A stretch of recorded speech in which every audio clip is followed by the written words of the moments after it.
Good morning, afternoon, or evening, however it is, but it's 9:37 and we're at a recovery location in Modesto. We tend to be doing recoveries lately because that's what's available, but pretty interesting here. This car has issues back there and it has a lot of issues in the front.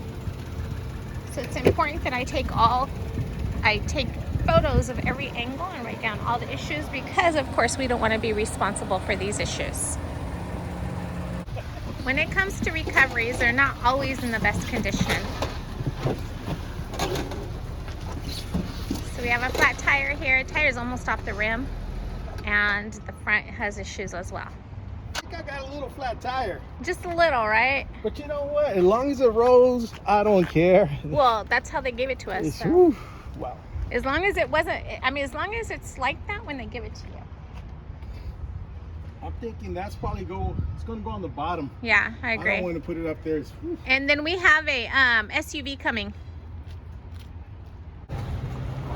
Now we backed up that car thinking it was going to go in number 1, but since the Mustang is longer, he wants to put the Mustang in number 1, that one in number 2, this in number 3, and the SUV in number 4.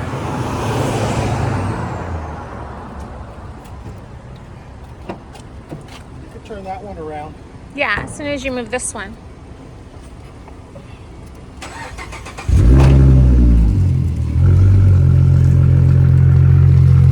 Now for the most part we only take running cars. He has taken non-running cars, but since they take longer and they're more work involved, he doesn't do those often unless they're paying a good rate.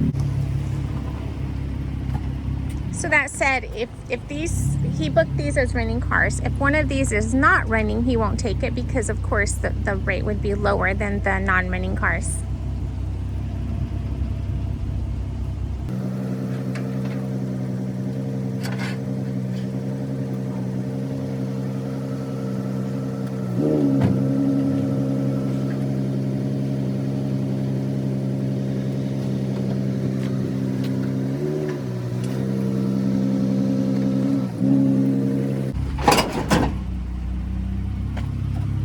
Go forward. First time this has happened. Why'd that happen? Hit the muffler. Oh. You need to watch out for stuff like that. Okay. Hold on.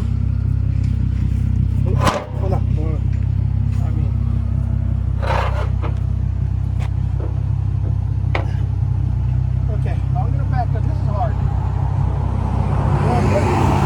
I don't know how to back up.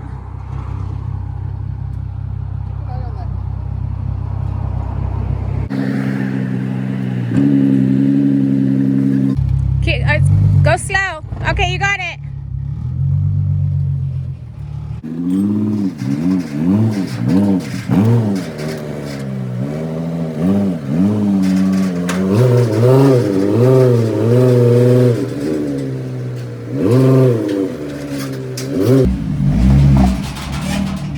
What happened? You went over the ring. You're fine.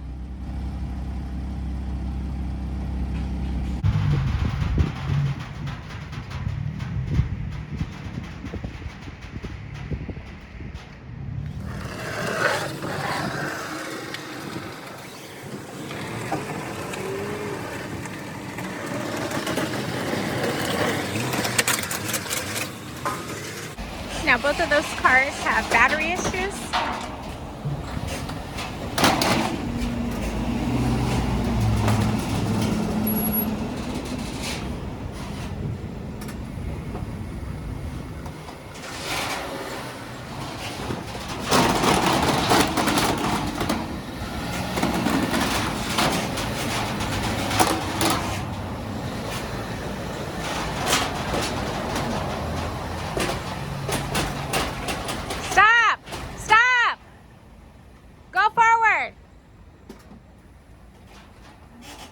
Okay.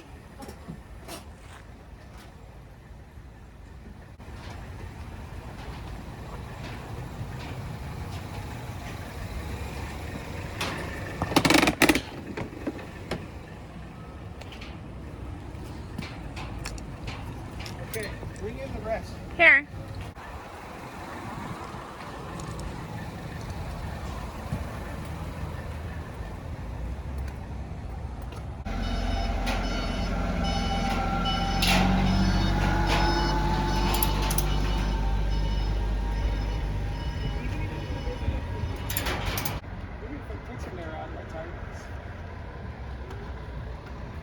We're gonna go ahead and take air out of this tire because it's a very small tire.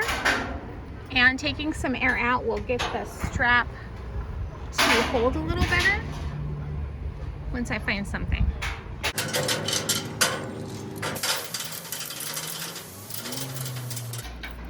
Okay, I took some of the air out.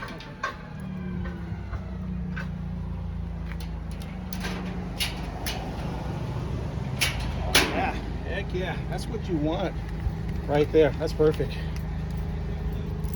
Go ahead and put this back on.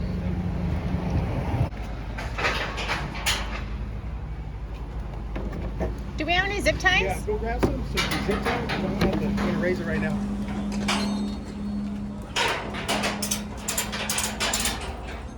Now it's a good idea to carry a pack of zip ties with you, any size. That way, when this happens, you can go ahead and secure the pieces of the vehicle.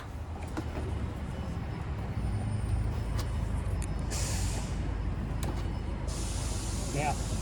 Oh, we got to make a hole right there.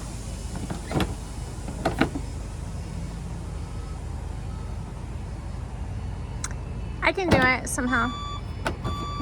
All right. I'll figure it out.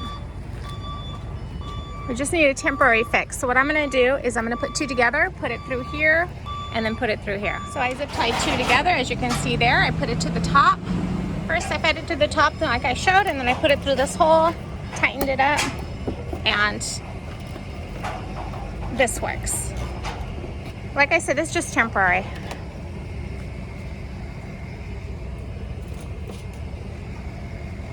Just buying thicker ones. These are pretty thin, but this is what we have.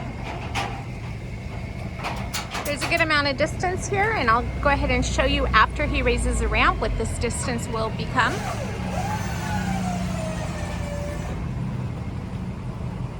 I need to move the car over. I'm not aligned. I need to go over a good 2 inches. You think? No? I don't think so. Now we do have a flat tire, or a tire not even on the rim, so I'm gonna have to be somewhat careful.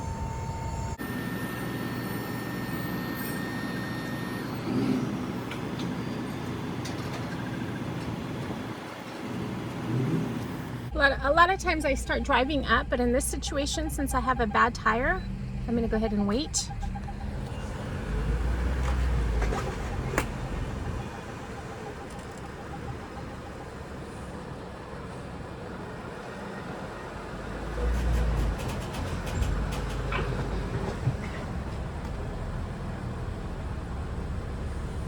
All right, be careful, drive it in,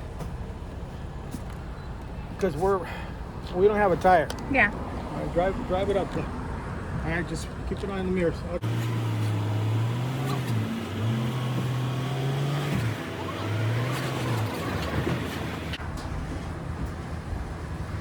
Whoa.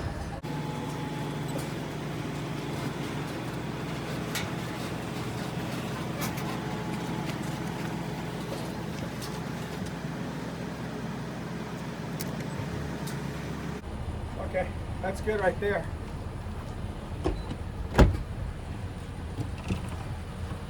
Wow. That's good? Yeah, that's good. All right. Now this car's been on the whole time, but it has plenty of gas. And the reason why we left it on is, like I said, it has battery issues.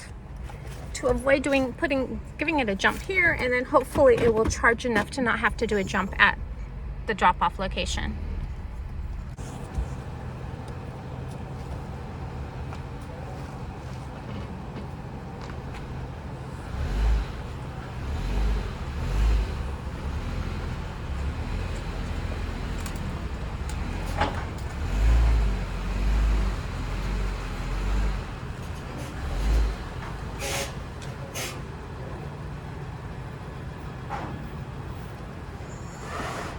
Got about 8 inches. I think that should be okay right there. Hold on.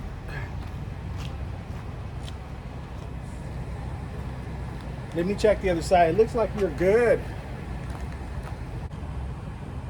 Shit, my car has a flat tire. Oh, yeah.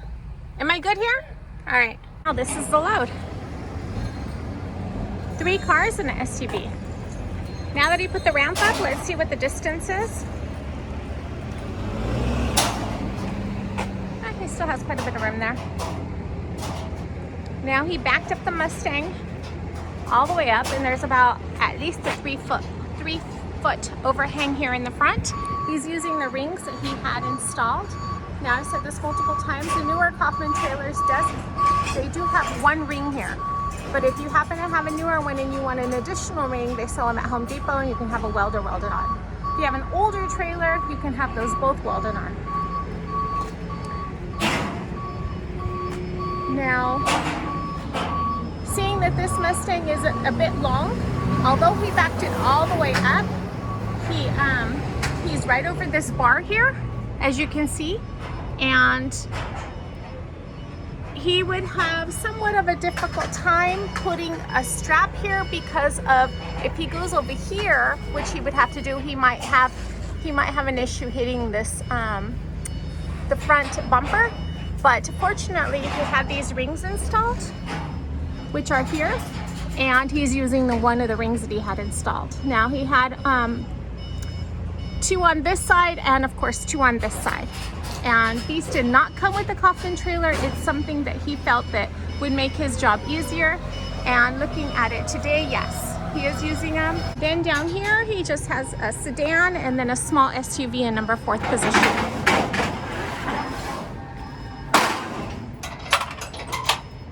We noticed you're using the rings at the bar. What bar? The liftgate bar.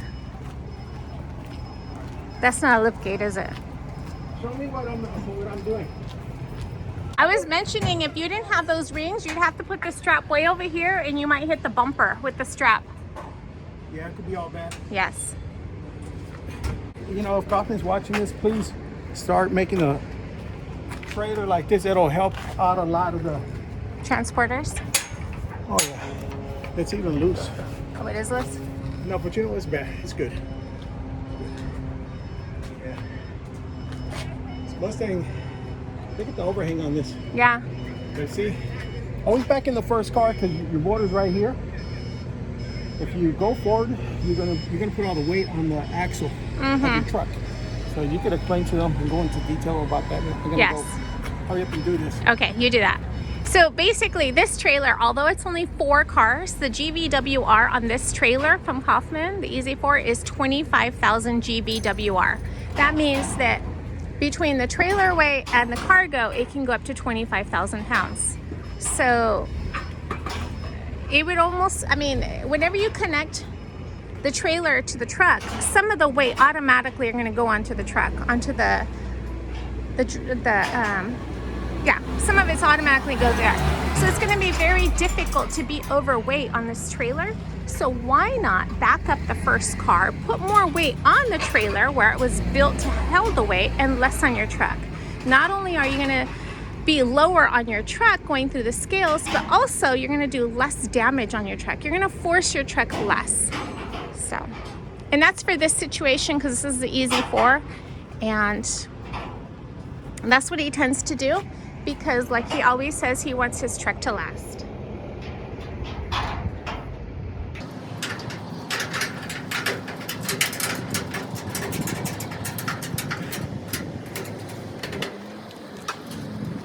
He puts 4 straps on every vehicle every time.